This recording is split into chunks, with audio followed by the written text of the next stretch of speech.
Good evening.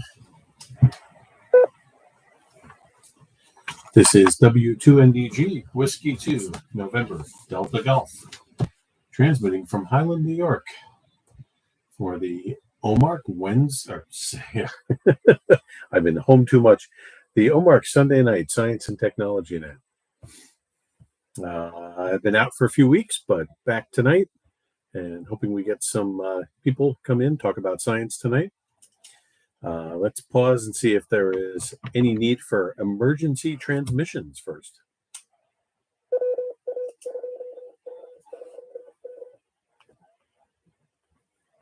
Well, the repeater appears to be having an emergency, but nobody else. That sounds good. All right. Well, I don't think anybody's watching on YouTube yet, but we are live on YouTube. No, someone is. And that is found if anybody who's listening wants to watch on YouTube by going to YouTube and just punching in W2NDG, Science and Technology, and you'll find our live stream in YouTube. If you are hearing us on the repeater and you want to participate, you need to make sure that you are on 146.805 with a negative 600 kilohertz shift, and your PL tone should be 103.5. All right. So we meet here on Sunday nights to discuss science and technology, not always related to ham radio. And I am usually joined by my sidekick and co-host, Jim, K2BHM. And Jim, are you there?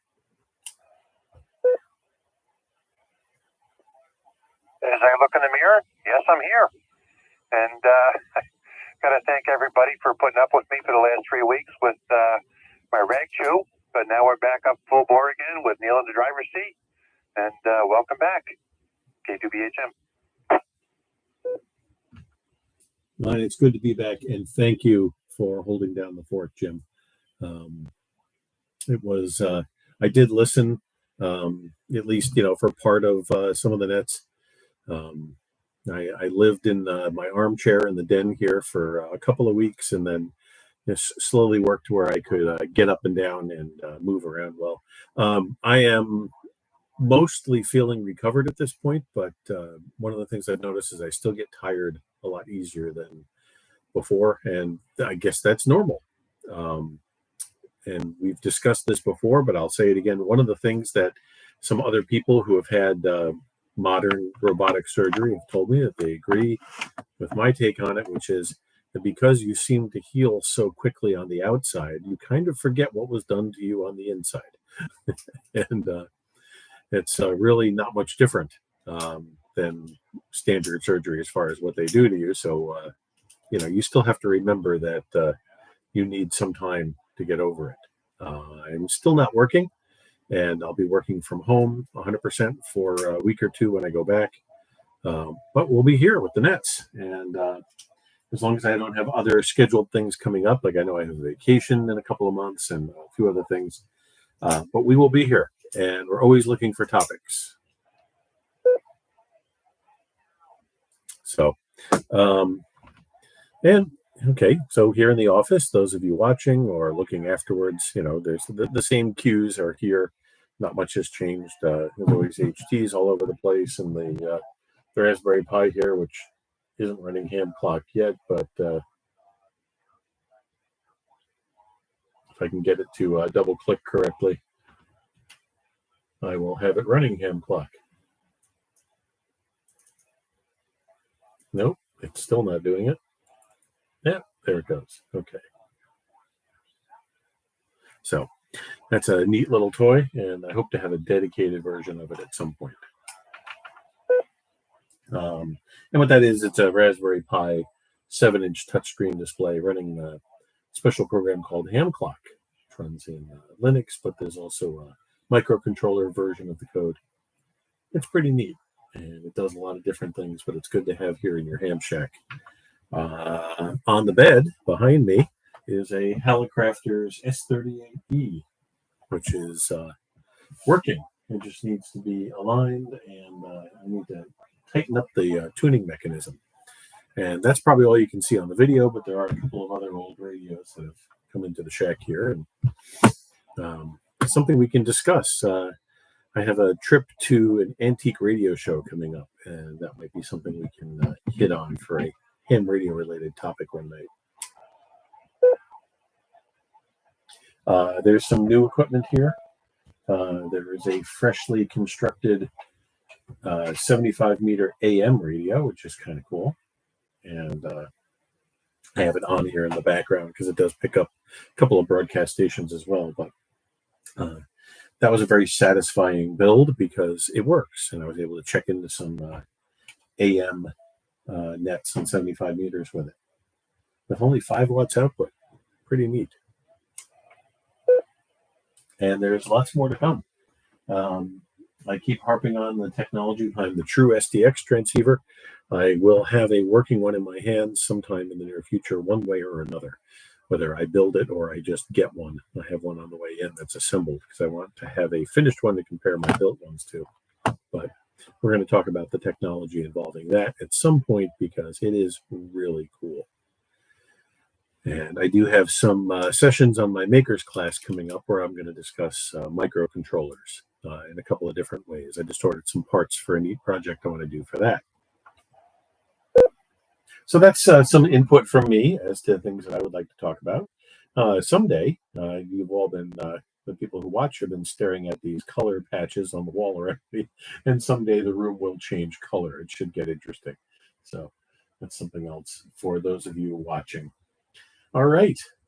I was trying to come up with a topic, and I will reserve it until after check-ins because we'll go around and see if somebody has one that tops mine. But I won't reveal mine until we take check-ins. So Jim has already checked in. Let's see who else is out there. And check in with your call sign, your name, and your location. Please come now. Oh, yeah. And 3 UIU, Paul.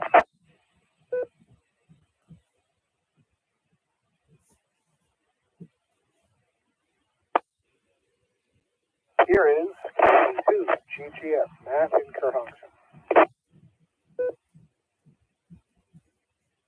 This is KD2 MNR, Mike, Gypsy.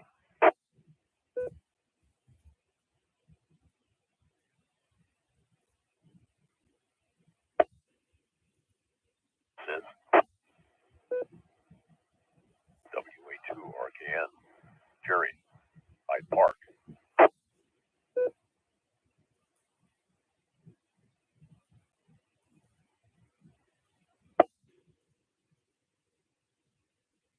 This is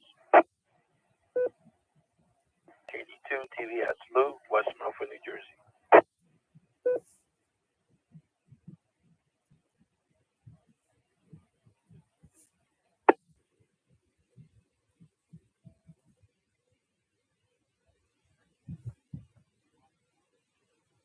Okay. Well, that's a good start. And we have a lot of viewers tonight.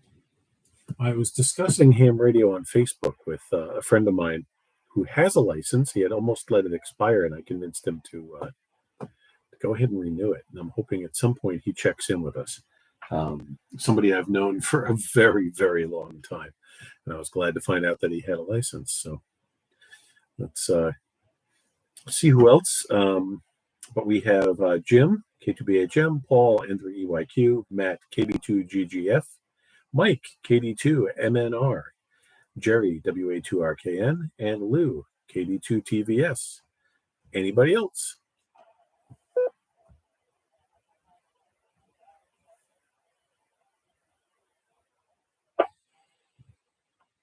All right, well, we're off to a good start. Okay, so like I said, I'm not going to talk about what I came up with this topic because I really haven't spent a whole lot of time researching it. But it's definitely something we could talk about. A future night topic, something I was thinking about that we don't need to talk about tonight. We did a night on food preservation, which I think everybody thought was funny when I first brought it up until we actually started talking about it, and they realized how much science was involved in it, and how much of the world's progress, in other words, of us stepping into other forms of progress and technology, really revolved around the ability to preserve food because we couldn't do anything until we could, travel and eat. But I was thinking of maybe a night on kitchen science. There is a lot that goes into the things that we cook. And I know I'm a mad scientist in the kitchen. That's how I like to do it. But there's a lot of science in cooking as far as what happens when things cook, what happens, when things rise and fill up with air, and the different methods of cooking and what it actually does to our food when we cook things, how microwaves work on food, all sorts of things like that. What an air fryer actually is. There's a good one. Or an instant pot. But definitely, I think a night on kitchen science should be coming up. All right, so let's go to the top of the list and see if anybody has a suggestion for something they want to bring up, science or technology related tonight. Jim, K2BHM, what's on your mind?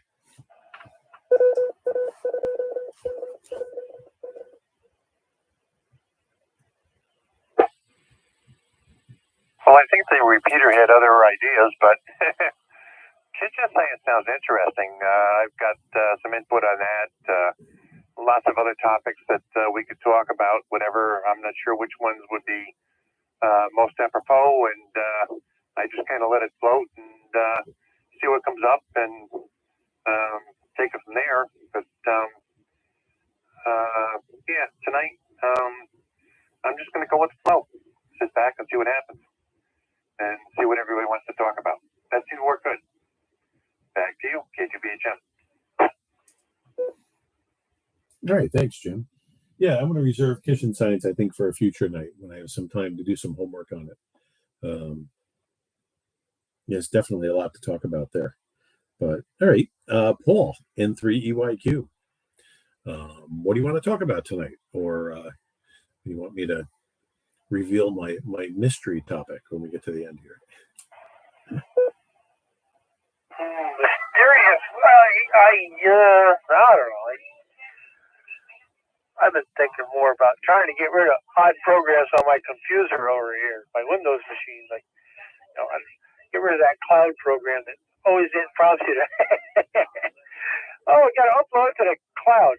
Like, what do they call it? I don't know. Try to get rid of that stuff, like pulling hair sometimes. N3EYQ. Well, I know modern versions of Windows, they're always harping on OneDrive and getting OneDrive working. Is that what you mean? I think that's the one. Oh, I got it turned off, but I like to make it disappear totally sometimes. Well, it has its advantages. So, some of you know, and I've talked about this before, I have one private computer client I kept from the years that I used to have a lot more. And he recently relocated. And basically, he's working out of a new home out west. He still has his home in New Jersey, and he's frequently in Florida and Colombia. So he has a laptop and he has two desktop computers. And it was, how can we keep him connected to the companies he owns and the companies he does accounting for, and keep his files all in sync? Even, if he's going to sit at a desk without his laptop, or if he's in Colombia with his laptop, wherever he is, how do I keep everything in sync? And we ended up using OneDrive. So once we set it up, the desktop and the My Documents folder on all of his systems are the same. And it's really cool. So he has the same files on the desktop and the My Documents folder of all those computers. Once you set it up correctly, it works great. And you can do that with other syncing services. There's even one that I'm trying out that works in Linux. It's subscription based. You have to pay for it, but it works really well. And doesn't mine your files for advertising like some of them do. But definitely, it has its advantages. I consider OneDrive to be a little bit clunky, but they've definitely cleaned it up a lot over the last couple of years because we use it on the corporate side at work, and it kind of has to work there. So anyway, yeah, don't knock it till you've tried it. But it can be a little confusing in the beginning. Matt, KB2 GGF. So I've got my N75 here in the background. You'll hear voices every now and then coming from my right. But I'll put on a music station in a little bit. What's up tonight, Matt? Good evening. Hello, everybody. Not too much up with me. I'm glad to hear you've got the UFO 75 up and running. I got to put together, and I'm looking forward to that. Not doing a lot here. I'm just sitting back and cutting the mail, as we used to say on TV. So I will do that and send it back to you, and hopefully the mystery topic will be a good one. KB2 GGF, back to you. All right, Matt, thanks. And Mike, anything in particular on your mind tonight that you want to unravel or discuss?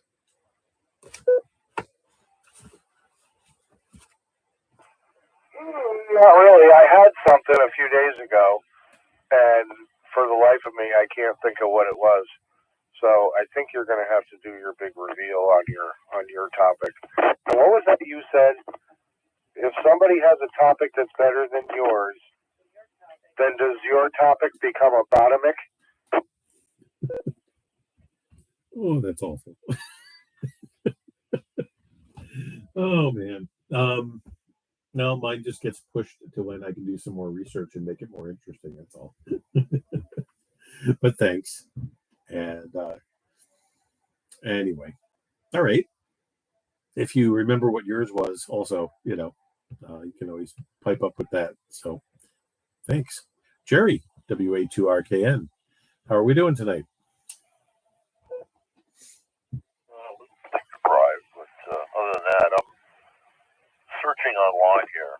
I'm trying to find links to cell phones that I stumbled across a few years ago out of the hands of the big evil, and yeah, I can't find it now. I'm about to my phone is about to turn a pumpkin in a few days. It's 3G, so yeah. As far as the topic, yeah, I'm at a loss. So yeah, back to that. WA2RKN. That's all right, Jerry. And actually, just talking about cell phones in general is something that we can do one night as well. But there is a project called the E Foundation, I believe. I'm talking about this recently. Let me just punch it up here. Yeah. The E Foundation, and they make an operating system, just simply called E, but it's usually written as /E/. And they have produced it as aftermarket firmware for some cell phones, and they'll give you a list of phones that their firmware will work on. But I believe you can also buy a preloaded one right from the E Foundation, and that is one of the Google free Android-like OSs. That might be what you were thinking about. Was that it? There is another post-market OS, I think, is one of them, but there's another one still with a different name. But no, I a couple of years ago, I stumbled across a link to I think some manufacturer over in Europe that has phones that they sell, and I can't find the links again. Well, that's life. WA2RKN, back to that. I think there are a couple others. With this one, you can also set it up on your Linux, laptop or desktop, and they have a Google type of environment where you get an email address from them, which I did like their email. It was pretty good. And they have a syncing, like a cloud application where you can sync your files between your phone and your computers. And then they also had online applications similar to Google's Office apps, but without all of the data mining and other intrusions. You do have to pay for their cloud storage, but they give you, I think, like a gig for free, which for some of us is enough if we're just saving some documents. But it was kind of like an all-encompassing environment, and the fact that you could get it on phones was kind of cool. So I don't know. Like I said, I was trying it out. I have it on that laptop I set up with Endeavor OS, and the other one that I set up. And I have my personal cell phone is a Note 8, and I believe that's one of the phones I can throw that on. So I may try it. I can always put it back the way it was. At least I think I can. But yeah, maybe a night just on cell phones and carriers. There's certainly a lot to talk about there. That could be a multiple night one. All right. Thanks, Jerry. Lou, KD2 TBS. What's up with you tonight? Anything you want to talk about in particular?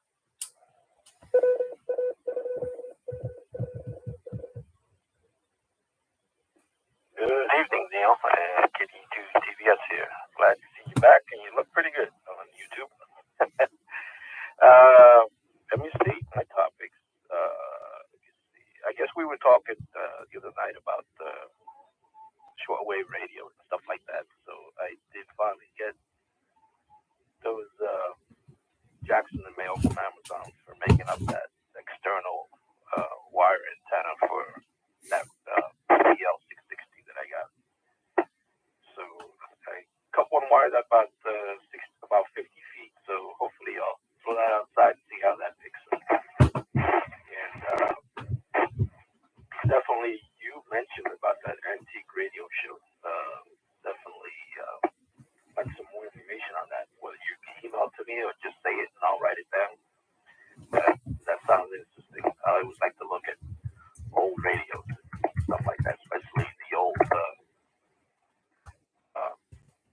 radios that people used to have. I remember my father had a few of the old ones with the cabinets, the tubes, and little roll-up little faces that would cover up the dials. I guess kind of interesting.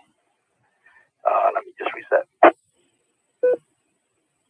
And a couple other things I got in the mail the other day. I ordered for SOTV one of those easy digis from KF5 INC.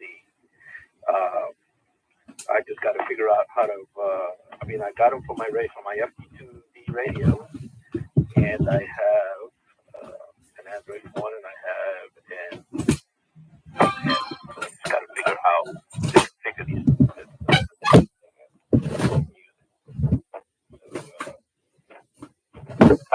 That's pretty much it. Back to you, Neil. KD2 TBS. All right, Lou, if you can get to the chat in YouTube, I put the name of the Antique Radio Show in there. Let me know if you see that.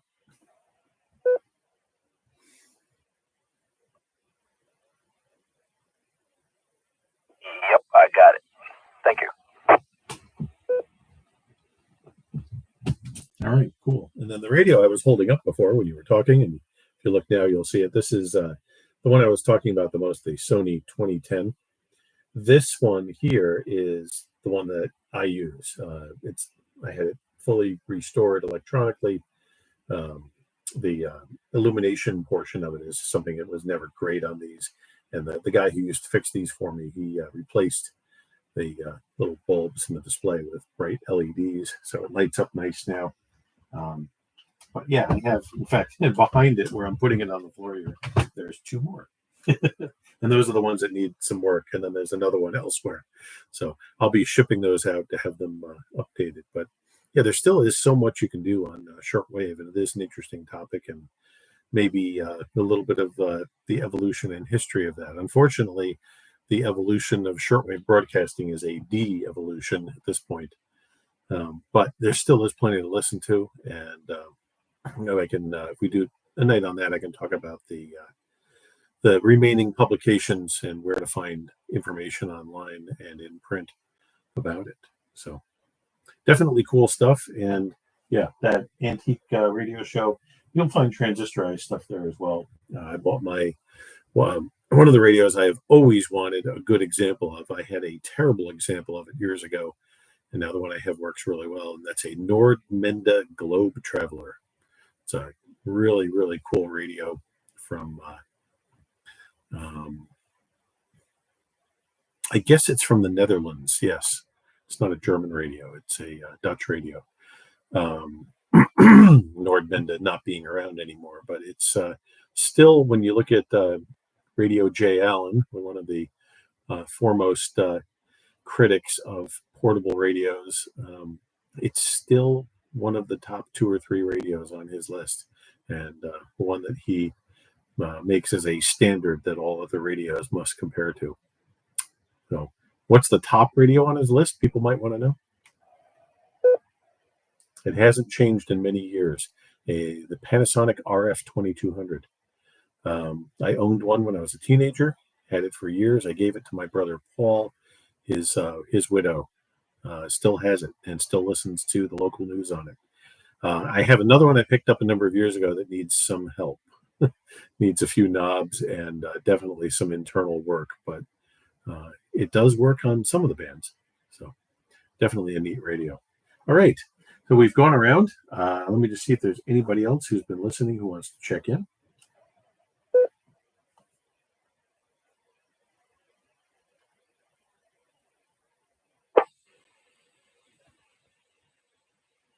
All right, nothing heard. So the thing that I was thinking about talking about tonight was artificial intelligence. We have spent some time on, abstract, computer topics. Two of the things that have been on my mind lately for things to talk about here, one of them was artificial intelligence. And like I said, I didn't do a ton of research on it, but we could definitely have a discussion about what it is or what we think it is, what we would like it to be and what we don't want it to be.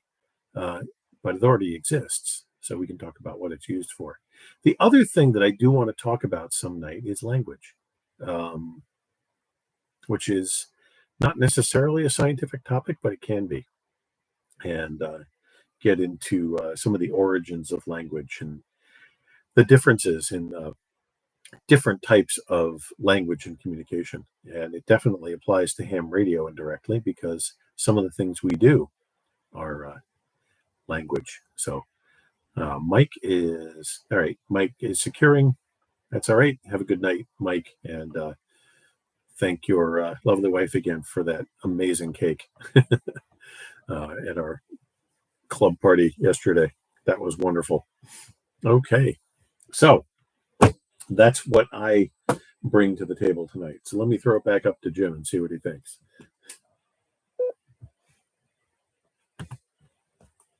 Interesting topic, Jim. I was sitting here eating dinner. I was watching 60 Minutes, and they had a very interesting segment. I don't know if you call it artificial intelligence or not, but I don't know. Did you happen to catch that tonight? No, I did not. Basically, what they did was they took a bunch of Holocaust survivors, and they took them one at a time and put them in a seat and put an array of lights and cameras around them. It was like, I guess, 21 different cameras. And they sat there 8 hours a day for a whole week, asking them thousands of questions. And they recorded them and broke them up into little segments, and then indexed them and correlated them and so forth and so on. And now, years later, you can go and ask this person a question, and this person, who probably died 5 or 10 years ago, it will search through the database and put up the appropriate answer to your question from one of the thousands of questions they asked him. And so it appears seamlessly like you're talking real time lifelike to this person that survived the Holocaust but died 5 years ago. So that was amazing. And they're extending it now to other people and other situations and so forth, astronauts, whatever. But that was amazing. Anyhow, back to you, K2BHM. Well, do you remember, and maybe you can help me with the name of it, way back in the age of command line computing, when GUIs were not really the thing, there was that computerized like psychiatrist that you would ask questions to, and she would answer. I can't remember the name of the program. It was called like Erica or something like that.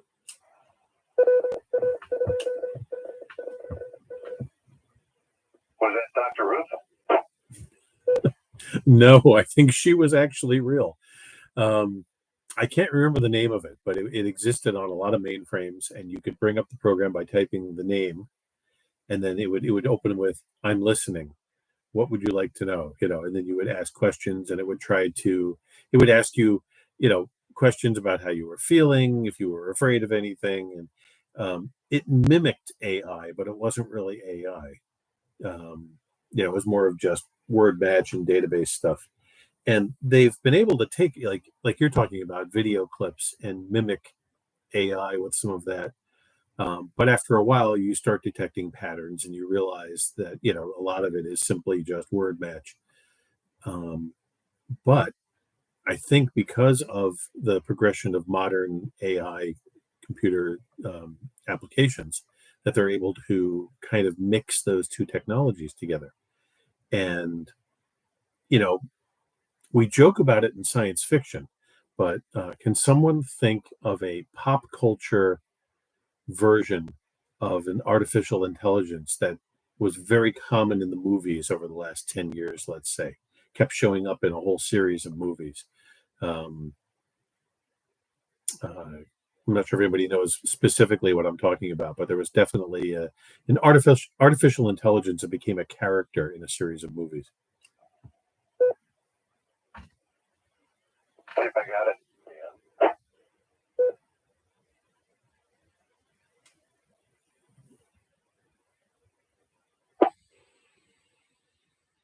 I heard Jerry in there and Jim. Let's see what Jerry had to say. Program you're thinking of is Eliza, and there were a couple of sentient or allegedly sentient programs, the incarnation of which I think was Robbie the Robot, but I can think of Colossus, the Morgan Project, and there's probably others out there that I just can't think of right now. Good one on the second one there. That's definitely something that can, because that's fiction, but it depicts when I mentioned, what don't we want it to become? That definitely depicts what a lot of people's fears about AI are. All right, Jim, what were you going to say? Two things. I don't remember the program that you were talking about that you could ask questions to, but the corollary to that I do remember is that obnoxious little paperclip that came up on Windows every time you tried to do something. This little smiling paperclip would come up and make mincemeat out of you.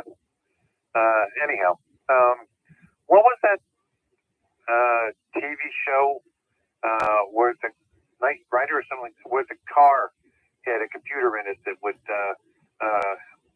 work with the guy and tell him what to do? Drawn a blank here, but Hal, I'm not sure. I don't remember. Help me out. Kit. There you go. Yes, Kit from Knight Rider, voiced by William Daniels, the guy from, what was he in? He was in St. Elsewhere, and he played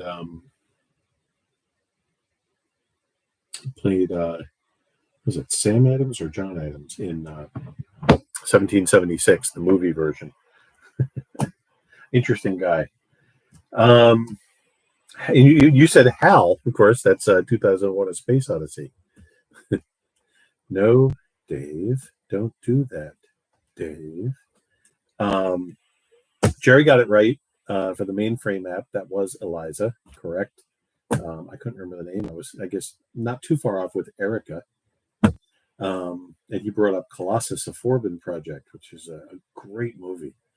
The one I was thinking about, from recent pop culture, is Jarvis from Iron Man.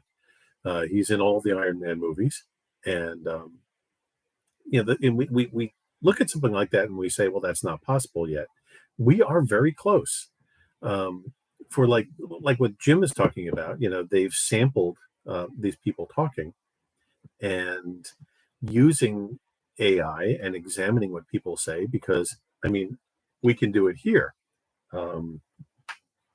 In our homes, some of us have these devices that are designed to understand what we're asking them. Hey, Google, what do you think of Siri? Yeah, I might have heard her name once. Just kidding. Siri's a legend. So, a lot of that is word response, yes, but there is definitely a certain amount of AI in the recognition going on here, and some of the things that they do. We can take clips of people talking, along with voice synthesized patterns to string some of it together, and using AI, create a real conversation between a human and a computer. We're not that far off of producing something like Jarvis, or conversationally, some of these things. Knight Rider was kind of a joke. Obviously, the computer would joke with him; it would get sarcastic. We're a little ways away from that. Yeah, Jarvis gets that way too, I guess. But we're not that far off of the live assistant, something that would actually converse with you. We're getting there. Uh-oh, the cat's here. We remember the last time this happened.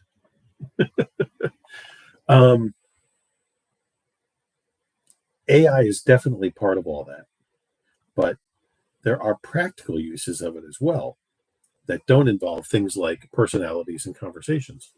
And I'd be looking for some of that. Let me drop one more comment on what's been said so far. Jim brought up Clippy, and Clippy would come up and knock on the screen and say, "It looks like you're trying to write an apology letter." There's certainly a lot of humor that's been written centered around that, and you can search for a lot of really interesting Clippy jokes on the internet. When I was first commuting to Manhattan for my first New York City IT job, there was a guy who rode the trains with us whose wife was a costume designer, and every Halloween would come up with a really interesting costume for him, and he was Clippy one year. It was great, and he just went around knocking on people. He would come up to you and go. So really good stuff. All right. And once again, instead of a round robin here, I'm just going to throw this out.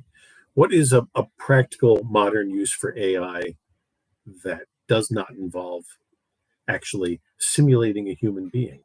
So artificial intelligence doesn't have to simulate human or human conversation. It has practical computing uses. Anybody think of one?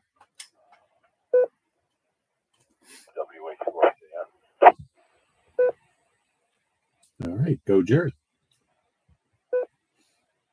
Hey, hello Google, do my taxes.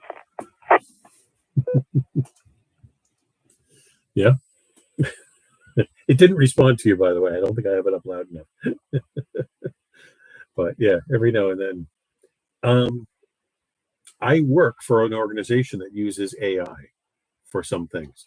So that might be a hint.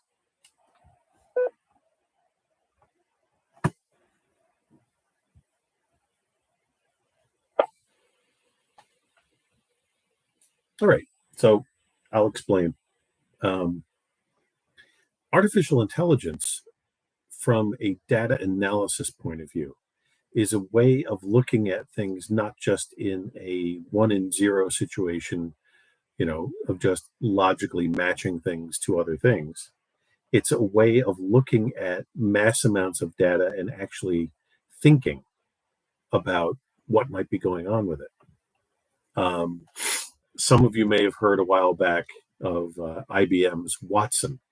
That was IBM's foray into artificial intelligence. The demo of Watson that was going around to various tech conventions and shows, we used to have it even at Sloan Kettering when we did the IT Expo. They had a demo of it. That was more of a programmed kind of, word search, word response type of thing. But artificial intelligence is being used to take mountains of mined data and produce actual diagnoses and answers to problems that we haven't considered. It's being used, in our case, where I work, to cure diseases, to find connections between things that normal database matching might not be able to find. So that's one example.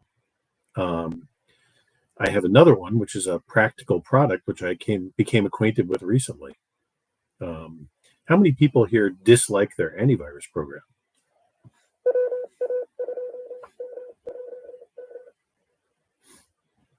I run Linux with an antivirus program. Hey, Linux gets attacked, and as time goes on, it will get attacked even more. It's just not, and that's one of those things. We run it on our Mac environment at work now, but you will need to consider, and we don't really call them antivirus programs anymore. It's now called endpoint management because there's more than just viruses trying to attack us. But we were running Symantec in both our Windows and Macintosh environments for years, and we've replaced it with a new product that I now have no control over. And when I first heard about this, I wasn't really happy because I have a number of devices, because some of you know I work with really specialty computing items. I work with systems that are not standard, that do things that are very sensitive and very high-end computing. And frequently, the vendor of these products will give me a list of directories to exclude and file extensions to exclude, or some of them will outright simply say, our software cannot tolerate antivirus. So I was very skeptical when they told me they were going with a product that replaced basically the antivirus software, the intrusion software, the firewall, everything in one encompassing piece of software that I would have no ability to customize. And guess what? I have yet to have a problem with it. And this is how it works. It uses an AI engine to try to determine if something that gets detected as an intrusion is actually an intrusion or not. And it looks at what it is, it looks at what it's doing, it looks at what launched it, it looks at where it came from, it looks at whether it's been run before, it looks at whether other systems have run it before. And it takes all of this data and computes a risk level and then decides whether it's going to go or not. And like I said, I have yet to have it guess wrong. It's quite amazing how well it works. And this is what's going to make things like that work better. It's going to make our cars a little more efficient and a little safer. It's going to make our home security systems less prone to false alarms and much better at catching things that might be wrong. It's going to make your home heating system more efficient. And in some cases, some of us already have the equipment that does that. But that's what AI is being used for at a practical level. So let me leave it there and throw it back to Jim.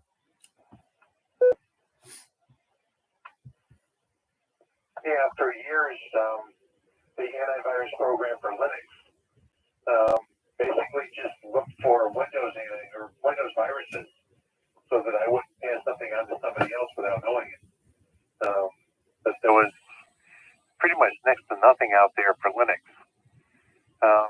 Not to say that Linux can't be attacked, because Linux is very popular on servers, Apache servers and stuff like that. And, they attack them. but us guys that use Linux at home on our Raspberry Pis and stuff like that, it ain't really worth their time and effort to attack it because there's so few of us when there's so much more they can do with Windows that it's much more productive for their time. So haven't had to really worry about that, but I don't know. Maybe things are changing. I don't know. They adapt. You probably know more about that from the corporate environment than I do, K2BHM. Well, do you remember, Jim, about a year ago when I was talking about a major event that was affecting my job, my life, and my sleep patterns? Yes, it was very secretive. There was a Linux server, and it was one of these, exploits that had been found, and it was like an SQL injection hack, that was definitely, a Linux-oriented thing. Oh, wow, that's all I can say. It was one of those things that as I got through it and told my boss and told my family,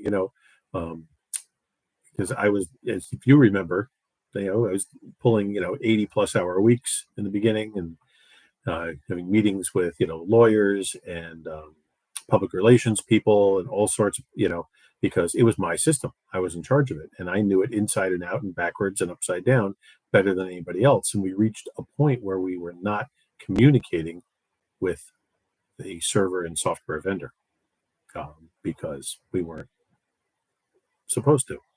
Anyway, I won't get into the nitty gritty of it, but I told everybody one of two things will happen here. Either, I will be thrown under a bus and looking for a job, or I'll get praised for the hard work I put in. And I'm very lucky it was the latter and not the former. And, in the long run, I managed the system that replaced it now. And I still, have to speak on what happened with the old one here and there. But that was a Linux server hack. And it was the vendor's fault for not catching it soon enough. And it was the vendor's fault for not notifying us when they did catch it. They waited 2 days. So that added another 2 days to the fact that it was already open and already, being worked on, we'll say. But yeah, that was one. And no, I mean, there are a lot of Linux desktop users out there for these people to be hacking away at.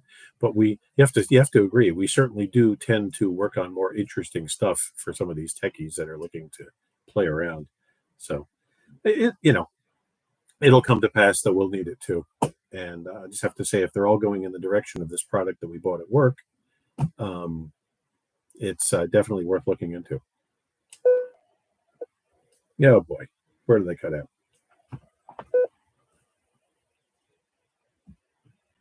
You came in and out a couple of times on that and triggered the tone of death. But we did hear you over the top of the tone. Yeah, you were dealing with a Linux server, probably Apache, and that is a big market. A lot of commercial equipment out there does run Apache on their servers, so it makes it a viable aspect to hack them and get all kinds of logins and passwords and all that from all of the customers that use that particular server, like Sears or Macy's or whatever. You hack into their Apache server, and you've got millions of data points that you can use and hack and go other places with. But my little Raspberry Pi here at home, they ain't going to get much. So it's not worthwhile dealing with me, but dealing with an Apache server, you can strike gold. So I'm not worried about my little thing at home here, which is why my email address is my own domain. Is not rr.mycap.com or whatever, or AOL.com or Verizon.net or whatever. I got caseyandjim.us. Nobody knows what the heck caseyandjim.us is, and I get very little spam. So being your own little entity off on the side is kind of a nice thing. So anyhow, back to you, K2BHM. Well, I do a little of both, and you know that. I try to keep some things sequestered, and other things I like to be in the mainstream because I have to support it, so I need to know what's going on. So, but yeah, it's just, I guess my whole point here is that this type of technology is changing the way we do things. And it's been theorized, and I think we're seeing this, is that as good as the utilities and the software that protects us gets, the better also the people who are coming up with the crazy malware and hacking methods of getting into things, the better they get. It's going to get interesting. So, but yeah, the idea of the virtual assistant isn't that far off. And the idea of all these AI-driven security programs is already here. So anyway, I'm just wondering what everybody thinks of something like that, or if they have anything else to say. KB2RWW checked in on YouTube here. Good evening, Bob. And I'll see if there's anybody else who wants to join the conversation before we do another round through. I am going to wind things up pretty soon because I still am getting tired quicker than I used to, but definitely a lot better than I was 3 weeks ago. Anybody else like to check in tonight? This is W2NDG on the OMARC Sunday Night Science and Technology Night. One quick comment. Sure.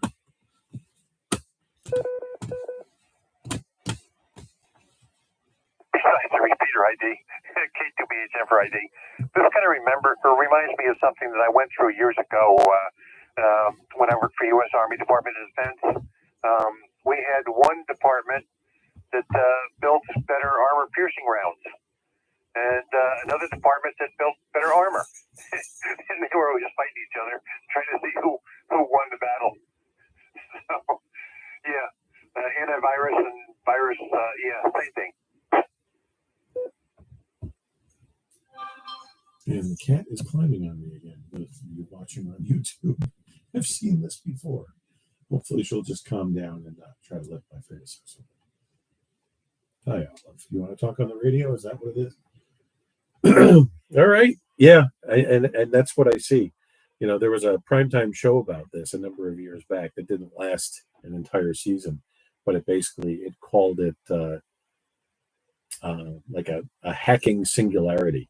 And that, crime was also getting very far into technology and becoming harder and harder to fight. Is there anybody else who would like to join us, though, before we do a quick round?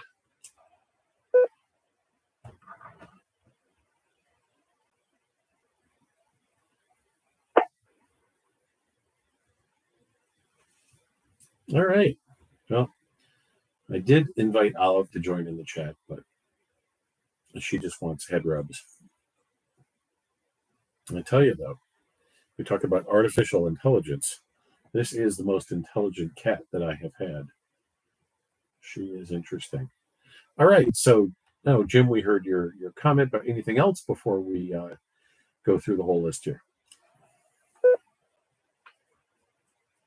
No, that was pretty much it. It's just an interesting corollary from 20 years ago. Same type of fight.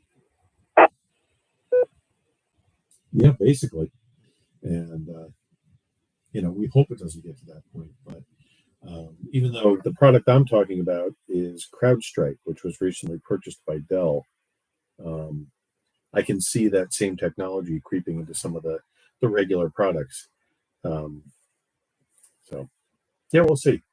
I know one of the popular antivirus apps, even for those of us in the Linux world, or a lot of geekier computer people for years, was Kaspersky, but I don't think we're going to be using that much anymore. Paul, N3EYQ, any comments on all this? I don't know. I think I watched the cat open the door earlier. Just before she jumped up on your lap. I am watching on the TV. I don't know. I guess the first AI I ever thought about was, when when they started the Star Trek thing had that data. You remember that one? The android. Dr. Sung's little, I don't know how many quadrillion calculations it could do, but oh well. Other than that, then 3 UIQ. Another great example of, artificial intelligence in science fiction. So there's certainly been enough of them. All right. And yeah, it's a cool example. Matt, KB2GGF, what would you like to add on the AI subject? Well, I know next to nothing about AI, so I don't have much to add, but I am learning a lot, so that's kind of cool, and I'm listening along. So sorry about that. But I did want to ask you, I know in the room you're in, you were testing out paint, and you have some swatches of paint behind you by the light switch. And there's a Ukrainian flag. What a coincidence. So you can support Ukraine and test out paint at the same time. So that worked out nicely. Back to next. KB2. Well, thanks for pointing that out. And yeah, for those of us colorblind people, we don't always notice things like that. But it is the darker color that we are thinking of going with in here. So it should be interesting. We did the opposite out in the hallway outside the door. We went with a much lighter color because the hallway always seemed so dismal. And the color it was previously was what Jill called nicotine. Great name for the color. But we went with a very bright white instead. And it did definitely brighten up that part of the house. So thanks, Matt. And that's actually, another area. There's color analysis and color matching that type of technology is used in. Mike secured, so we're up to Jerry, WA2RKN.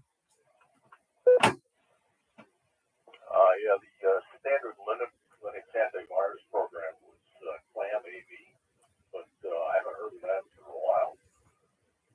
And Jim, don't be too smug about running Linux and not having to worry.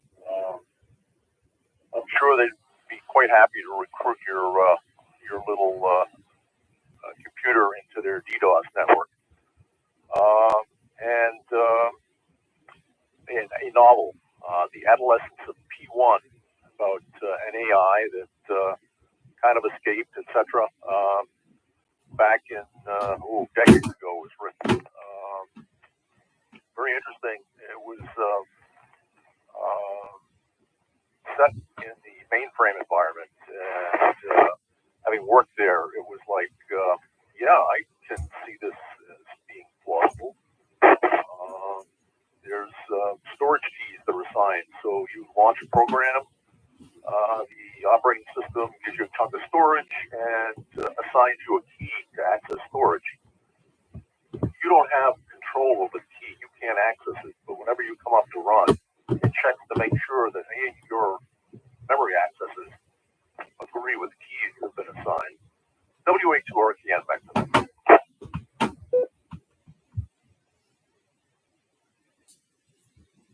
It's funny you mentioned, somebody will eventually stumble on it. And that's my point. I think, and in Jim's case, no, you might not be doing anything that people are really going to want to pay attention to, but they're still going to be hacking around looking at machines. What's this? What can I do with this one? And, long time ago, in my early Linux days, I set up an FTP server on a Linux machine that I had put together just for storing some files on, but more for just learning and experimentation. And I had it was doing some other things on my network as well. Some utilities I was running and a web page I was hosting. And then one day I was using it and it warned me that my hard drive was out of space. And I'm thinking, that shouldn't be. I had put a pretty large hard drive I had acquired in there. That wasn't a fast hard drive, but like a really big one. I think it was a 5,400 RPM, but at the time, and I can't remember, when this was, it was relatively large for the time that I had the system running in. How did I run out of space? And my first thought was I had some runaway logs in the Apache software or something else that I've been doing. And that can happen. I see that at work where log files will just explode in size and not auto delete or manage themselves. But no, that wasn't it. Somebody had hacked into my FTP server and then gave the whatever credentials they had managed to hack out of it to somebody else, and then they gave it to somebody else, and there was a whole software pirating group that was storing pirated software on my computer, quite a bit of it, in fact. And when I realized what was going on, I took down the FTP server, but I ended up with some very interesting software, and quite a lot of media that I didn't want. We'll put it that way. Oh, but yes, you never know, and they're out there looking. I can remember in the early days of cable internet,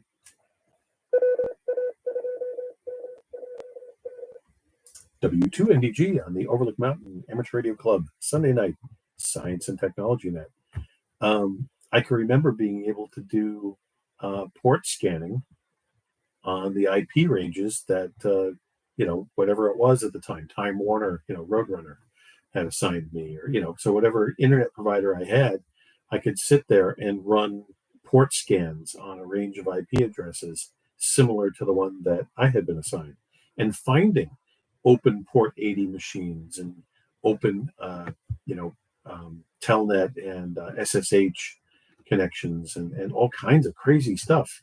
Machines that I was able to get into, and when I figured out what they were, trying the default password for that particular software, sometimes just password or admin, and having it work.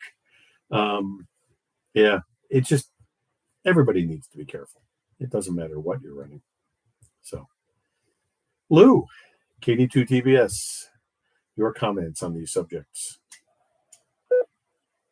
Thank you, Neil. KD2TBS here. Just listening to the conversation and,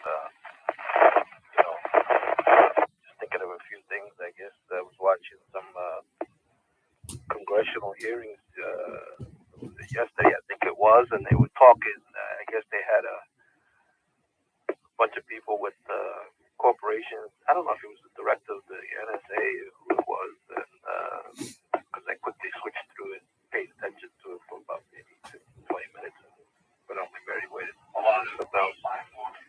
But they were talking about how they contract all these defense contractors to do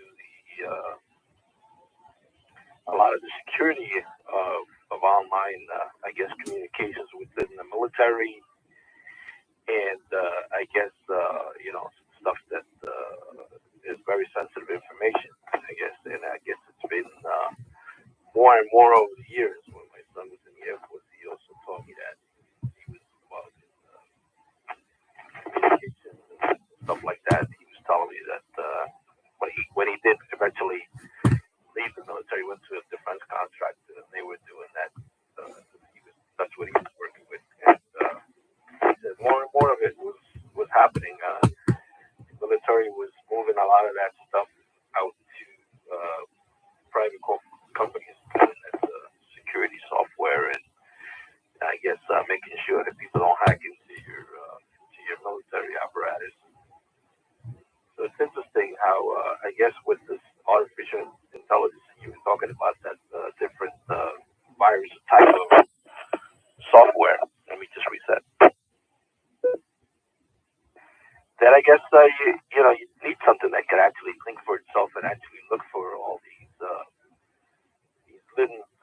little hidden doors and cracks where these guys can get in and steal your information and or jam it all up where it causes a bunch of confusion. I was thinking also of that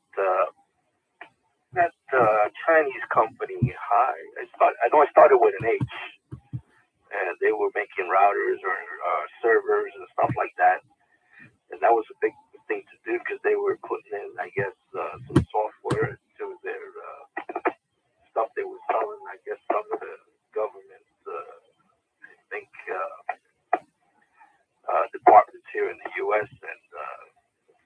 Taiwan, I guess they found out that they were vulnerable to the Chinese kind of looking at what they were doing. You know, it's a crazy world, and they're going to be looking at everything that you want to do, and that's their way of getting into the. They stuff the hackers. And you can, they'll say that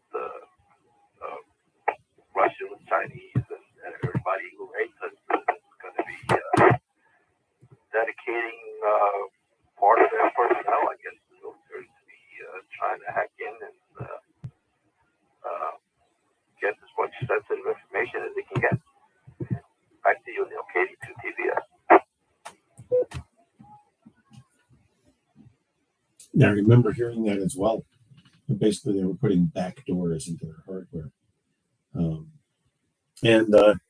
Twice now, I remember reading the recommendation for people to stop using Kaspersky antivirus.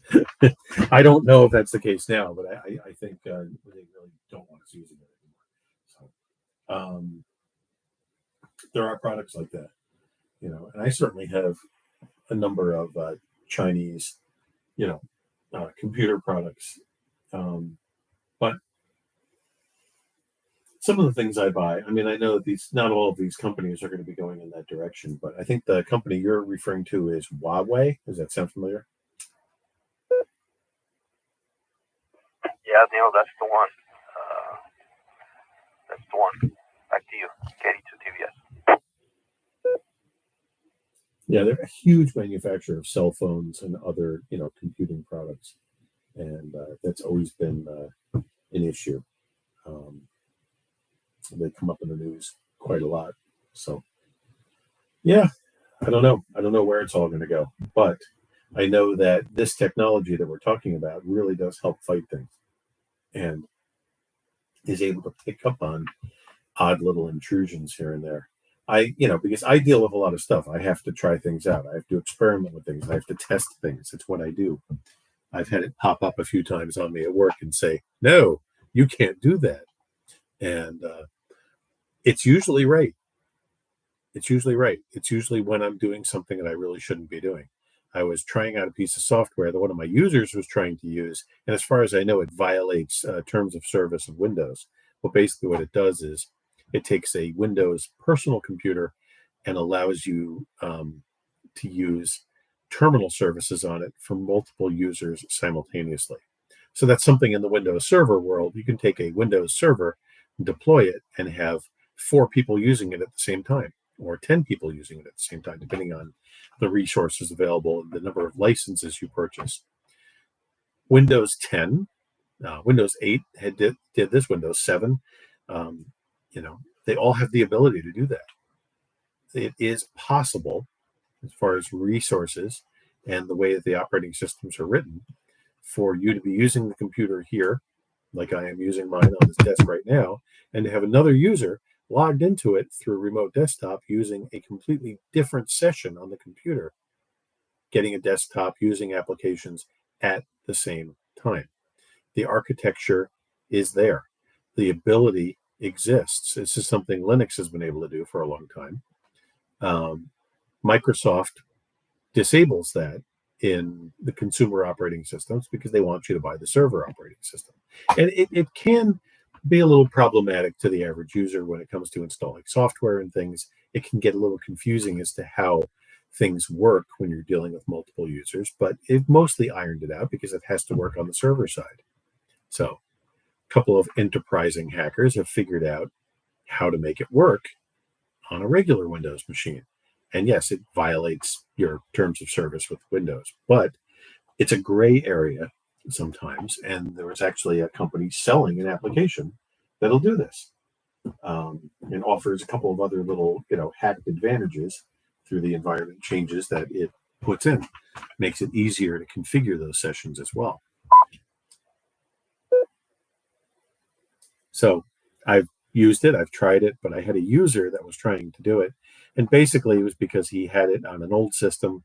He was replacing that system and didn't want to have to buy a server OS, but there's really not any other way I can do that for him.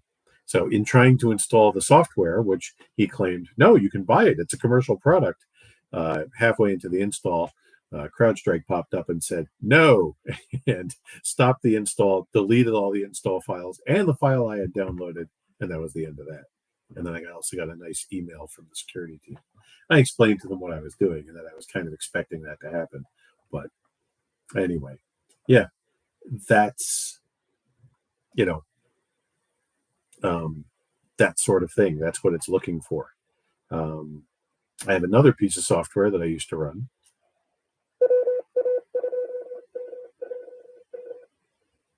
W2NDG on the OMARC, Sunday Night Science and Technology Net, that I don't run anymore, but it was a remote administration package. I can't remember the name of it. It started with a G.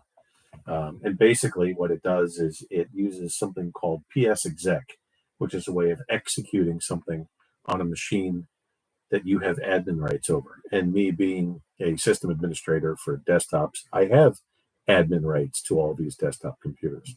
So you can execute something on another computer. So basically what this software did is it automated the process that I could do individually. It pushed a copy of VNC server, a portable version, to a computer.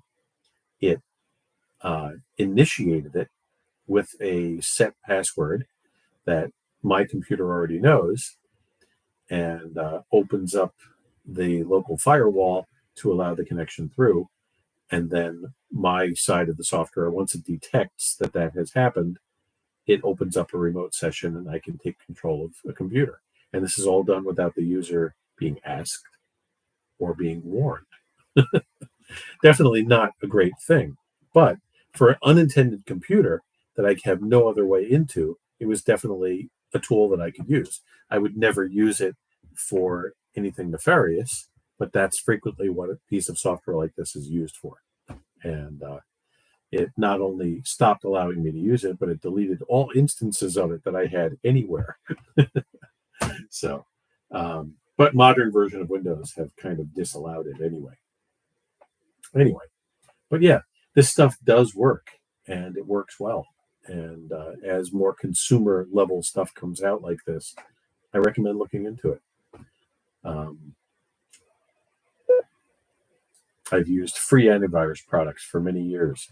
What we used to call the 3 A's: Avira, AVG, and Avast. Those were the three that I used to flip between. Currently, my favorite one of those three is Avast, but I actually started paying for antivirus a few years back.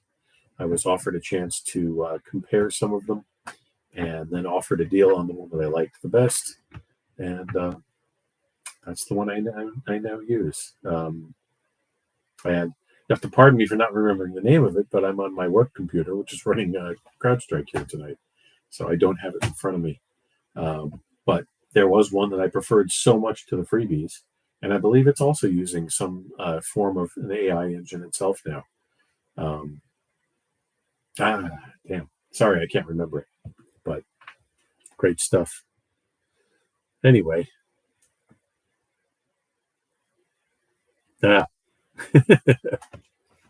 Bob saying that he can't watch at work. Restricted mode lock. Huh. Interesting. Yeah, we have a corporate Google Suite where I work as well, and we have it pretty locked down.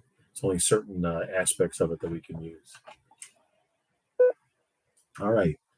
Are there any last minute check-ins tonight?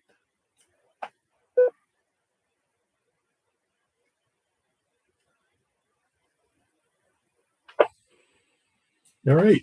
Does anybody have any last comments? You can just throw your call sign out for another few minutes of discussion on any of these things.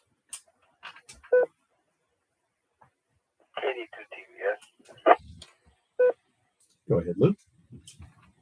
Yeah, the other one I was thinking about was, I remember my son saying something, was it 5-6 years ago, maybe around that time, and when they were talking about linking,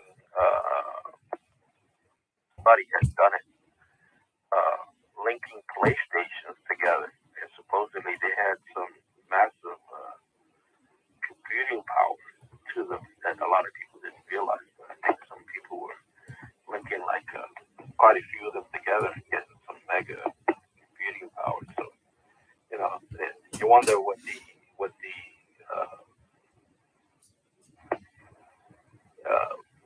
let's say the access would be to those things like that. There being game computers and stuff like that, but how easy they could probably just get into those and screw with them security wise.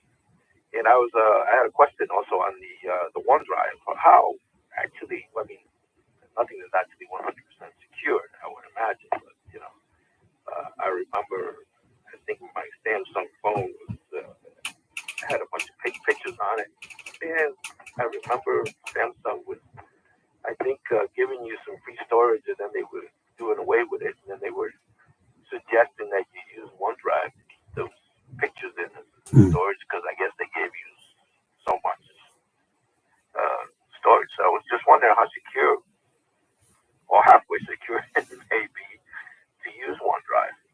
Back to you, MKD2TVS. Well, from the user side, anything is as secure as you make it.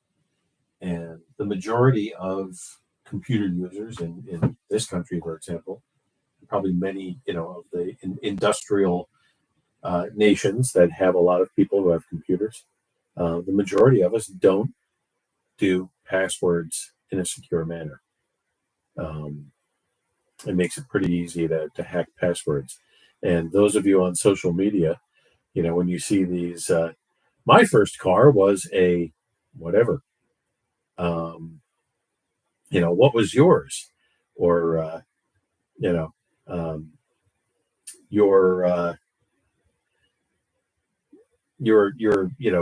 master thief name is the name of your first pet and the street you grew up on. When you see stuff like this, it's all data mining, and they put all this stuff into a database, and they use it to hack into systems.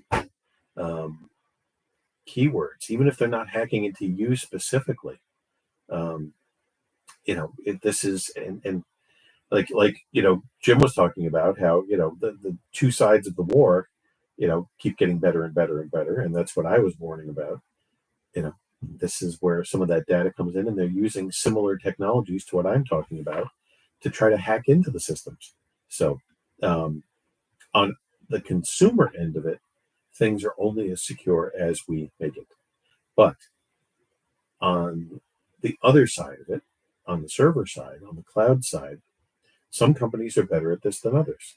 Obviously, where I work, we were dealing with a company that dropped the ball, and it was a mess. It really was.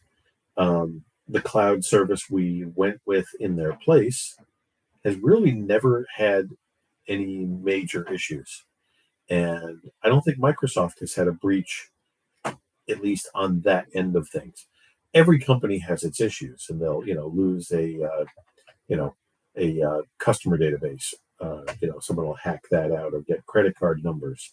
But it's rare that a lot of these things are data matched. Let me explain.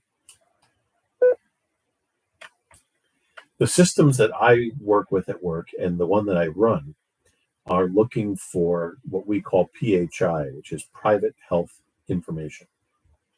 And that's your name, your social security number, your MRN, and the information that's attached to it. But any one of those pieces of information by itself are not something that trigger the alarm. So if a file goes out through my system that has my social security number in it, or a 9-digit number that happens to be the same as my social security number, which is why these things aren't detected that way, because it's too easy for false positives. But if that happens, the alarms, the bells, and the whistles don't go off. But if a file goes out that has a match between my name and my social security number, then the alarm goes off. And that's what it's looking for.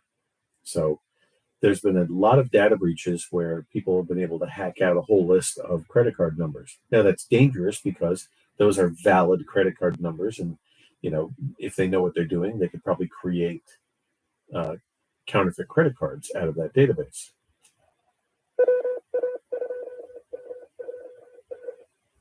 W2NDG on the Overlook Mountain. Amateur radio clubs, Sunday night, science and technology night. Now, I mean, there's a lot more protections in place so that things like that are a lot harder to do.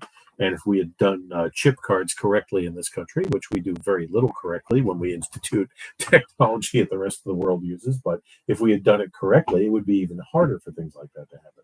But yes, things like that can get hacked out of cloud services, but it's rare that they are really dangerous breaches because the information is rarely stored in the same place, and the relationship of one to another are usually obfuscated or encrypted, or so the process, thank God, is supposed to be very well protected, and usually is. And you'll find that Box, which is what we're using now, and OneDrive, and even the whole Google Cloud environment to some extent have not really had a lot of security issues because they have the resources to do it correctly. Dropbox is pretty good, but in the professional IT side of things, they have a reputation of being a little more lackadaisical about security.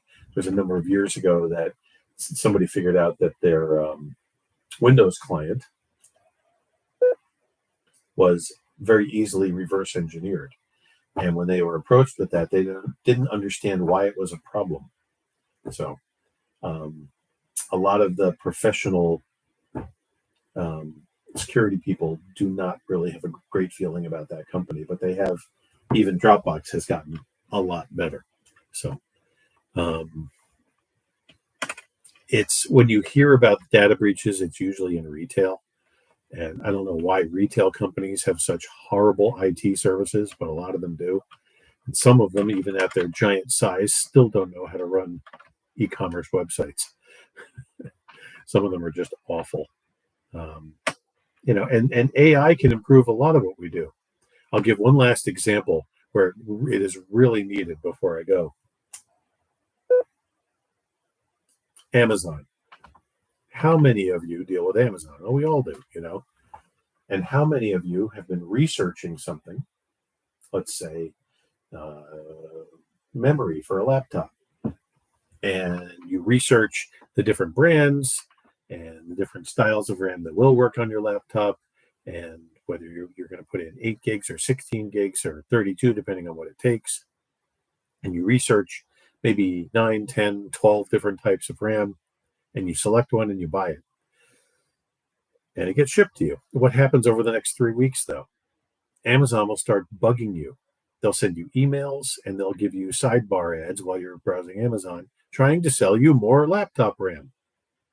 Something in their engine should indicate that you already made the decision and bought it. I don't understand why their system can't figure that out. With the money they have and the resources they have, and as good as they are, why can't they put that one extra little feature in there? And some of these e-commerce sites are just awful. I consider Target to be one of the worst websites on the internet. They're terrible. And frequently Target just doesn't work right. And wow, there aren't many retailers bigger than Target. There's a few, but yeah. So they need to look at some of this technology and make their things a little better. All right. Any other comments before we decide to wrap things up? WA2RKM. Go ahead, Jerry. Well, on the challenge and response security questions, there's a couple of quick and easy things you can do. First of all, don't tell the truth when you answer the questions. If your first car was a Dodge Dart, tell them it was the Millennium Falcon or something. The other thing is to give them an answer that has nothing to do with the question. But if you do that, you better make sure that you know what the answer was that you gave them. Because if you forget, well, you could be in trouble trying to access your own stuff. WA2RKN, back to that. No, it's a lot of good points. And I have been trying out a password manager service. And, you have to ask yourself, well, what happens if that gets hacked? Well, yeah, obviously. But they have to be even more secure than anything. The one I've been using has really never had a breach. And they're kind of known for their security. But I do recommend looking into that. Or you come up with a very unique mathematical, mechanical formula for creating your passwords based on something. But yeah, Jerry is right. You can have some fun with those questions, definitely, and make sure you don't answer them. Yeah. Always good stuff. But yeah, somebody can definitely put your life under a microscope and try to figure out what some of those answers could be. I've been hacked. Not crazily, but my eBay account got broken into, and somebody sold PlayStations on my eBay account and collected the money. Trying to remember what happened. Oh, no. They ordered PlayStations and paid fraudulently using my PayPal account. And then, of course, since it wasn't me, the charges got reversed and the guy got the PlayStations anyway. But the police, I think, were able to somehow recover it. But anyway, yeah. And ever since then, and I recommend this for anything that you value, I have two-factor authentication on my eBay account. If you have the option of using two-factor authentication on any service that you value, anything that could do damage to your life, your reputation, your finances, whatever it is, if it was hacked into, and you have the option of doing two-factor authentication, do it, always. And for those of you who may not know exactly what I'm talking about, I mean, you can't, you put your password into a website and then it texts you a number, and you have to enter that number in order for you to get in. Or in some cases, it's an app on your phone that you have to acknowledge. Yes, I'm here. I'm the one logging in before it'll let you onto their site. There's different ways to do that. But if you can do it, do it. It's the most secure way to go. All right. Oh, and Lou, I was going to mention, yeah, I know about the PlayStation thing. Actually, my predecessor was looking into it at my job, and that's cluster computing. And the PlayStation 3 used something called a cellular processor. It was something new, and for its time was very advanced. And the government had used a number of them to create these parallel computing or cluster computing systems that were very powerful. But that's, when I talk about high-level computing where I work, yeah, we have very large Linux clusters, and we also use Amazon in the cloud. You can do computing in the cloud. The advantage of doing that is it's infinitely scalable. It's pretty cool. So you can ramp it up to whatever level. Anyway, I guess that's about it. Anybody else have anything to throw out here?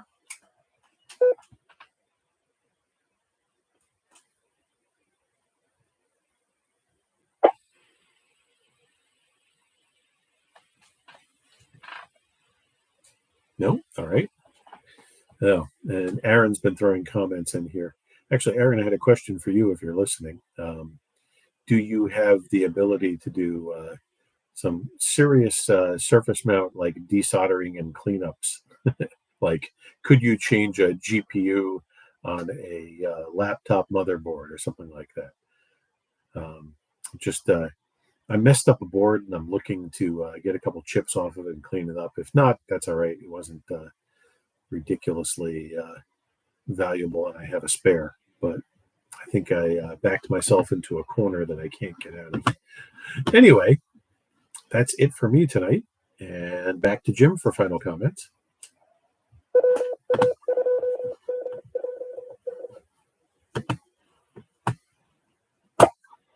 Okay, review your commented. Now it's my turn. Well, I've been doing pretty good over the years. Once I got off of Windows, Linux, surfing the web and doing email and stuff like that. everything you're doing there, they're expecting to run up against Windows, and all of their attacks fail when it's not Windows on the other side and it's Linux. And any servers that I've got, they all have logins and passwords and obscure ports and stuff like that. So anybody does a port scan or something, I'll see it in the logs where they tried to do something, but they couldn't get anywhere. So nothing really ever happened. The only problem I've ever had was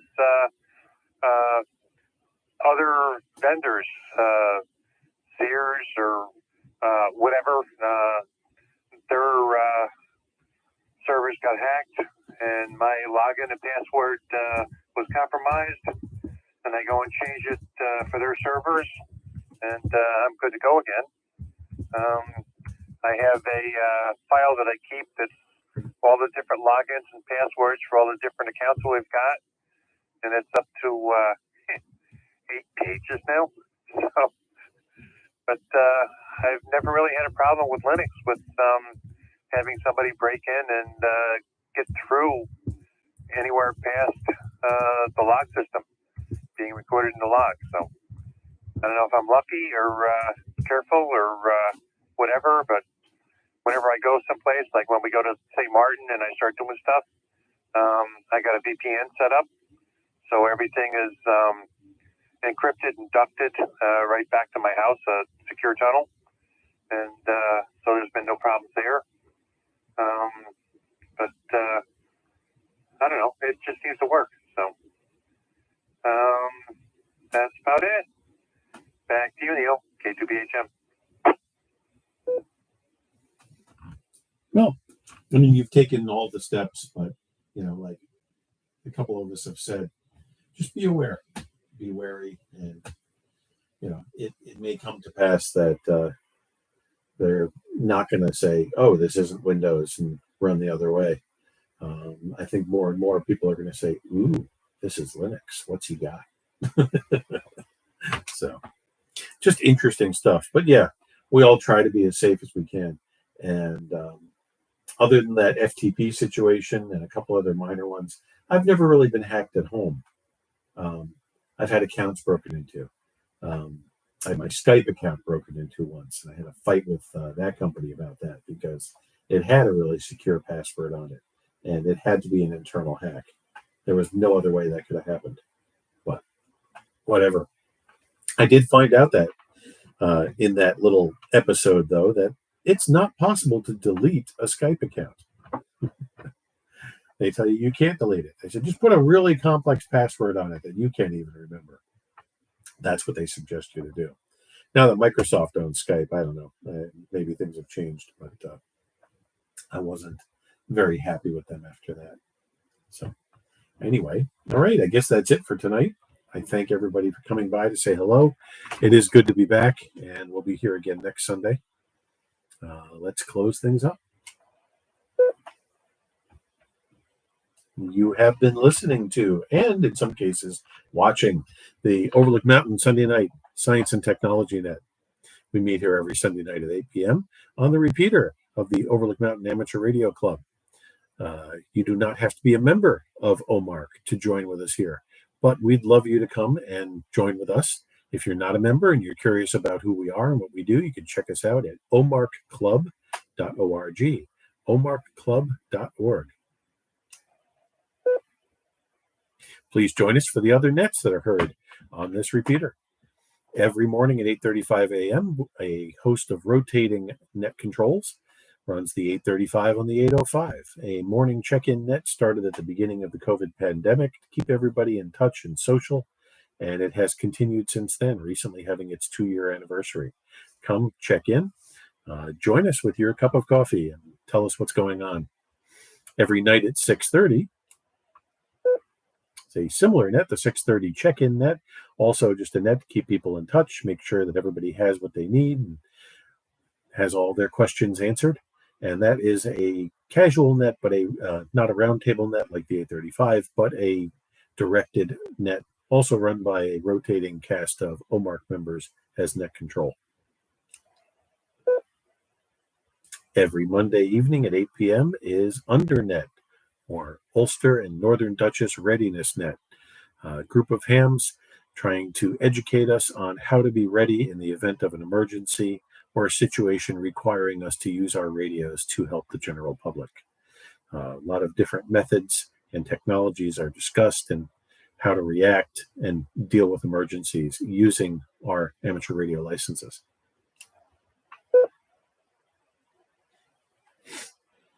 Every Thursday night at 8 p.m., Dave, K2JLV, our president, hosts the Thursday night Technical Net, a more ham radio-oriented technical net, although sometimes discussing computer aspects of ham radio.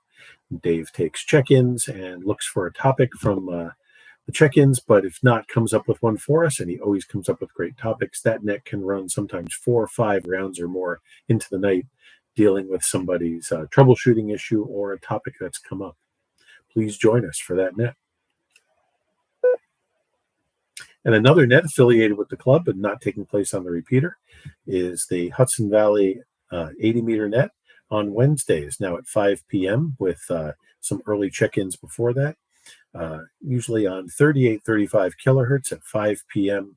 on Wednesdays. Please come by. We have people from now all over the Northeast, not just the Hudson Valley, checking into our first club-sponsored HF net. Please join us for that. And that's it for me. We're now going to return the repeater to its regular amateur radio use, and I'm going to end the YouTube stream now. Everybody have a great evening. I'll be here for a few minutes, as always, in case anybody wants to chat. Everybody have a good evening. See you next week, and